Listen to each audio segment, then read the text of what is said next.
Okay, so I totally didn't just make the first one for practice and then forget to start filming on the second one. So this is how to make spark plug wires for a Ford 9N. Really simple firing order: 1, 2, 4, 3, not 4. I mislabeled it initially. Of course, you measure out your spark plugs. Cylinder numbering goes from the front: 1, 2, 3, 4. So you take your number 1, you measure out, you give yourself maybe another 1/2 inch, 3/4 inch to make sure that it turns nicely. You're going to cut it to length, crimp the end on, apply silicone dielectric grease, and slide the boot on. Sounds simple, right? Yeah, I'm going to show you how to do it with the wrong tools. So you run the wire to roughly where you think it's going to go.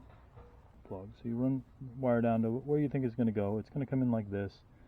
You don't want it rubbing against anything like it's doing right there. So you make sure the routing is going to look right. You don't want to give it too much space, but you also don't want to give it too little, so you can't move it around. I'm going to create a loom at the top here that's going to pull them all in together to prevent them from rubbing on anything, but that comes later. So you mark out about where you think it's going to be. Just think real hard and remember it. And you're going to cut that off and pray that you got it right. They sell all kinds of fancy tools for stripping the wire. I have wire strippers, but we're going to do it the wrong way. Don't try this at home. I am not a professional, but I play one on YouTube. Anyway, here we go. Don't bring the blade anywhere close to your thumb. Ask me how I know. And you're just going to kind of run the knife all the way around the outside of it. You're trying to cut through the outer insulation and the white inner insulation, but not the inner black insulation. I know it sounds confusing. You'll see in a second. So there, see, I'm cut through the black outer, the white inner, and I'm up to the black inner. And I sure hope I didn't just cut through the insulator, or the, yeah, I did. I cut through the wire too. That's awesome. So don't cut too much. Don't get a little too carried away. This is another good reason for leaving yourself a little bit of space. Slow down, be careful. Don't film it, because filming it makes it mess up. Because like I said, I've already done 2, and it worked fine. So there, I'm through the black outer, to the white inner. So now I'm going to try to only cut to the white inner, not through the black inner.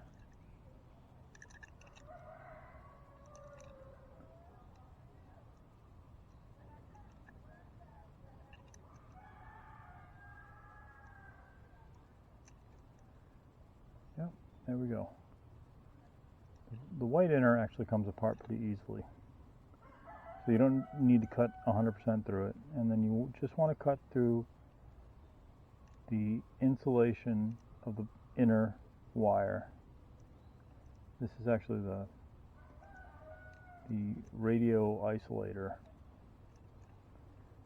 that prevents it from making radio noise, because you know that's often a problem on Ford tractors from the 40s. Most customer complaints were about radio noise. So they introduced this.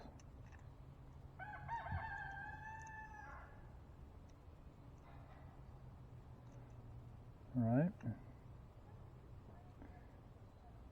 So this is a multi-core wire, meaning there are lots of little wires here in the middle. But they're not wound, because if they were wound, the strong electric pulses could cause inferred current in surrounding wires, which in the case of ignition would be a bad thing. Just trying to strip off this insulation without stripping the skin off my hand by hitting it with a knife. I find that to be problematic.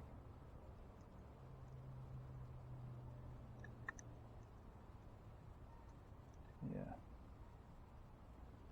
Should just pull, except it doesn't want to. There. Alright, so now we're left with the inner strands, which we're going to put the terminal end on. Actually, we're going to do something else first. Watch me now.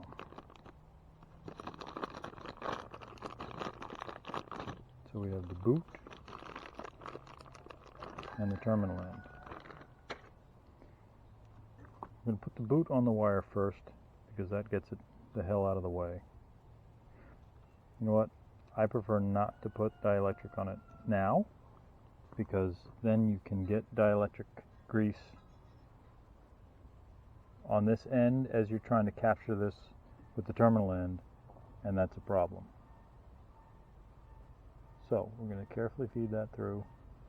The boot stretches quite easily and it slides without dielectric because it's a straight boot, not a turned boot, 90 degree. Alright, there's that.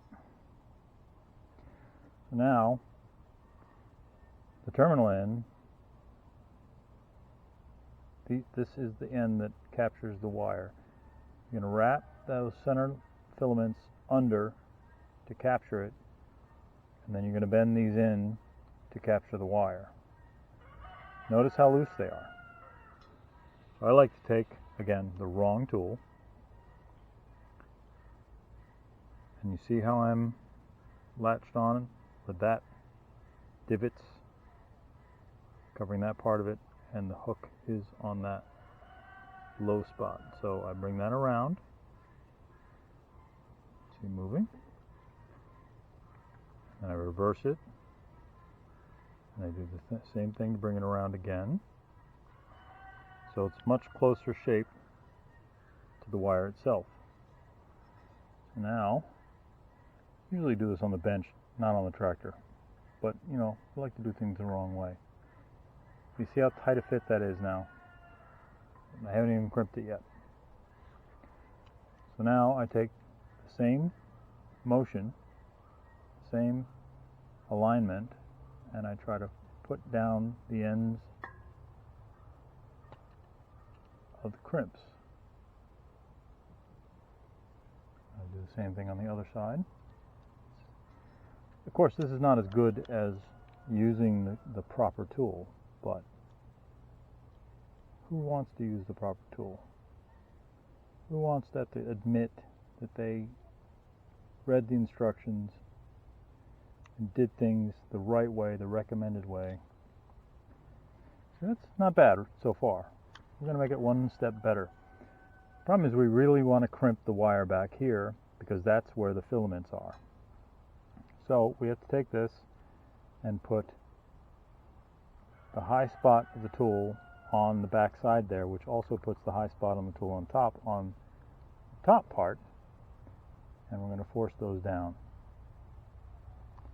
See? So now it's got a tight crimp on it, pushed in a little bit on the back to make a better contact with the filaments, and now is when we apply the dielectric. And I prefer to get my fingers nice and dirty before I do this to contaminate it. I find that's best. Sorry, I seem to be channeling someone else right now. So just goop it on there, spread it around nice and liberally. Because this not only helps things slide around, it also keeps the terminal from corroding, or helps the terminal not to corrode. It's not going to prevent it, God forbid. Alright, and then you slide the boot down, over, careful because when it gets to the dielectric it'll move really easily.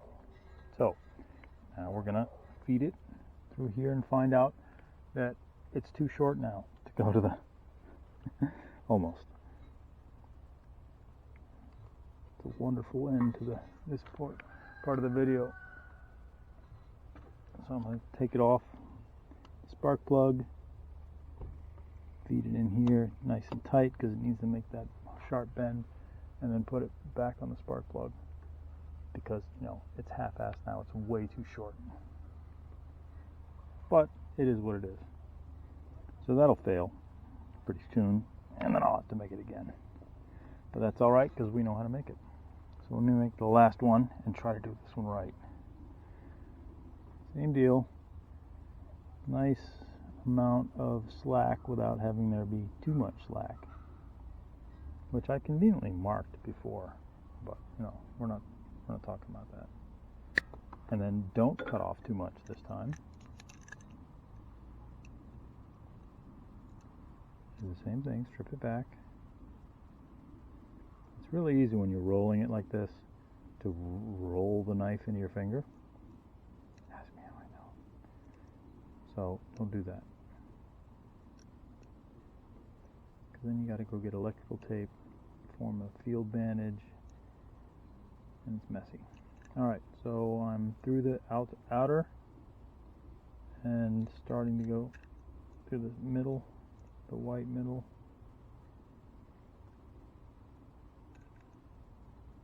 There we go. Alright, and it's separated. So now we cut carefully. This is where a wire stripper doesn't really work because it pulls too much. It grips and it ends up pulling the filaments out. I don't want to do that. If you do this with a cheap wire kit, this stuff's really easy to break. We're going to do this.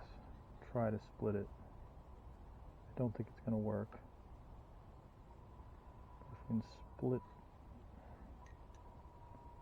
the insulation will come off a lot easier.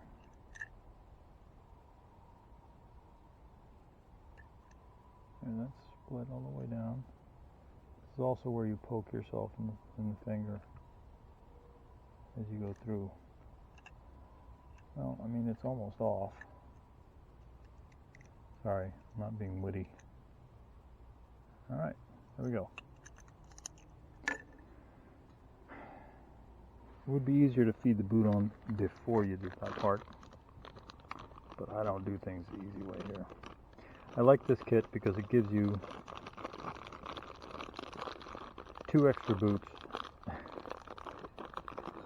and 2 extra terminal ends because they expect you to F it up.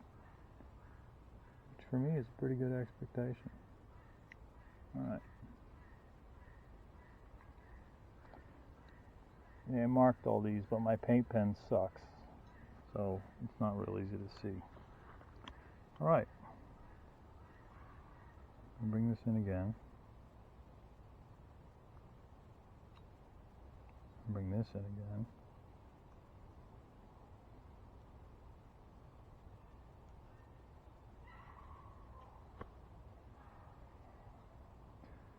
Ooh, that might have been a little too tight. Nope, no such thing as too tight.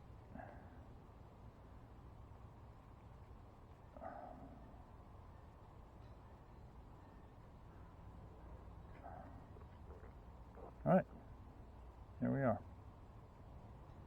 It's actually pretty good just the way it is, but the first time you pull that off, it'll strip the boot off. Okay. There's one. I don't know if you're seeing this. And there's 2. And then we crimp it down on the high points.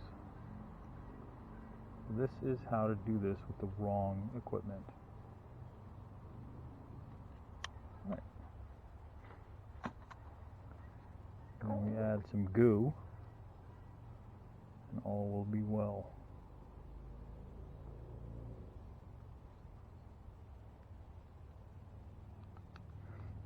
I think kit actually does give you a little envelope of dielectric grease, but I prefer to use my own, so I can take the little envelope they give me with it, throw it in the bottom of my toolbox, and then wonder what the hell it is for 10 years.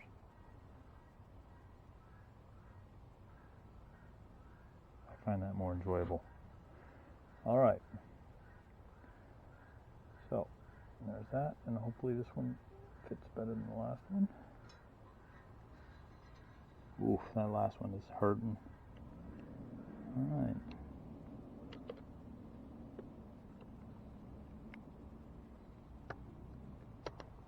And now the wires are all in place.